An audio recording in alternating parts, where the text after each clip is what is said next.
Well, I want to welcome you to Section 3 of our Certified Entry-Level Python Programmer course. Yeah, we are ready to start a new section.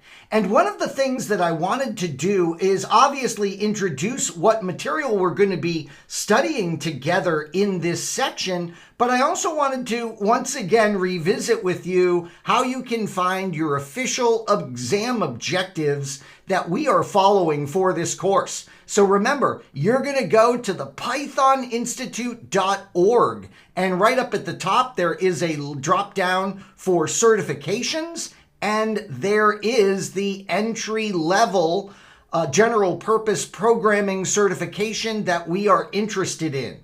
On this page, if you scroll down, you will see that there is an exam syllabus listed, and you can pull that up if you just click on that link. And notice we are working with the live and active syllabus right here. And as you can see, we're about to start Section 3, where we're going to talk about data collections. Yeah, we're going to be looking at lists first.